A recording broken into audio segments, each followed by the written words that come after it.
देखिए, बहुत बड़ा दिन है इसरो के लिए, इसरो के वैज्ञानिकों के लिए, क्योंकि हम इस बात की कल्पना भी नहीं कर सकते हैं कि हमारा सैटेलाइट जो है तकरीबन 15 लाख किलोमीटर दूर हमसे है और लगातार उसकी मॉनिटरिंग हो रही है। स्टेट वेक्टर्स एक टर्म है, टेक्निकल टर्म, साइंटिफिक टर्म, जिसकी मदद से फिलहाल उस पूरे जो स्पेसक्राफ्ट है उसको मॉनिटर किया जा रहा है। हमको ये बताया गया था इसरो की तरफ से कि अक्टूबर के महीने में एक कोर्स करेक्शन हुआ था। देखिए, हमने जब उसको अर्थ के बाहर भेज दिया ग्रेविटेशनल फोर्स यूज करके एनुअल पॉइंट की तरफ, यानी सूरज की तरफ उसको आगे बढ़ा दिया, तो वो क्रूज फेस में था। वहां पर वो सूर्य के गुरुत्वाकर्षण की वजह से अंतरिक्ष में एक एकांत में कह सकते हैं कि ब्रह्मांड में तैर रहा है। अब हम उसको उस ट्रेजेक्ट्री के साथ साथ उसको हमको लेके जाना है ताकि वो L1 पॉइंट के पास पहुंचे। तो उसके लिए लगातार उसकी मॉनिटरिंग होती है। अलग अलग उसके लिए एक रोबस्ट सॉफ्टवेयर भी बनाया, जिसकी प्रशंसा खुद नासा और ईसा जैसी बड़ी स्पेस एजेंसियों से की है। इसरो ने एक बहुत खास सॉफ्टवेयर इस पूरे स्पेसक्राफ्ट के लिए तैयार किया है। आज क्या होगा ये बहुत महत्वपूर्ण इस लिहाज से भी है क्योंकि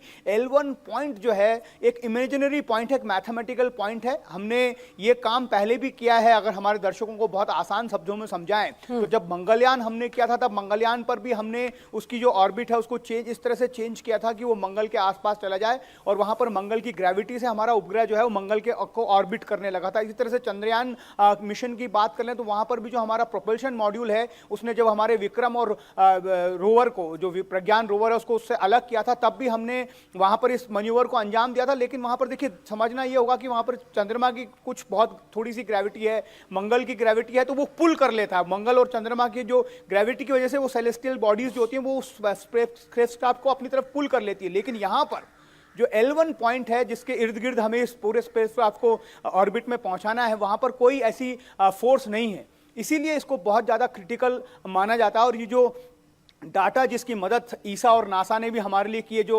कैलकुलेशंस में, उसमें हम देखेंगे कि एक लूप लेकर वो वहां पर जो है L1 पॉइंट के इर्द गिर्द घूमेगा। ये जो प्रक्रिया है, जो सोर्सेस हमें बता रहे हैं, हालांकि इसमें टाइमिंग में थोड़ी बहुत चेंजेस हो सकती है, वो डिपेंड करता है कि वहां से किस तरह से कम्युनिकेशन एस्टेब्लिश होता है।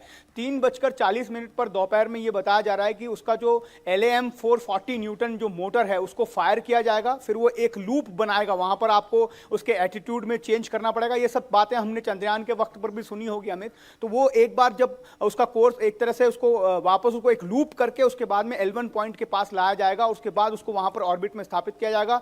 L1 पॉइंट जो है वो एक 3 डायमेंशनल ऑर्बिट है। हमने पृथ्वी के, अगर हम बात करें जो सैटेलाइट अभी तक हम स्थापित करते हैं पृथ्वी के लो अर्थ ऑर्बिट में, वहां पर एक इलिप्टिकल या फिर सर्कुलर ऑर्बिट होता है, लेकिन ये 3 डायमेंशनल ऑर्बिट होने की वजह से ये बहुत चैलेंजिंग है, ऐसा कहा जा सकता है। बिल्कुल ठीक कह रहे हैं टी राघवन। क्या मुसीबतें हो सकती हैं, क्या चैलेंजेस हो सकते हैं और किस तरह जो इसरो है वो इन चैलेंजेस को पार पाएगा, वो हमने पिछले सफल लॉन्चिंग में भी देखा है। चाहे हम बात ब्लैक होल को लेकर सैटेलाइट लॉन्चिंग की करें, मंगलयान की करें या चंद्रयान की करें, लेकिन जब ये L1 पॉइंट पर स्थापित हो जाएगा उस कक्षा में आदित्य L1, तब किस तरह से स्टडी को अंजाम दिया जाएगा, पेलोड्स जो है वो कैसे स्टडी करेंगे, इसके बारे में भी बताइए।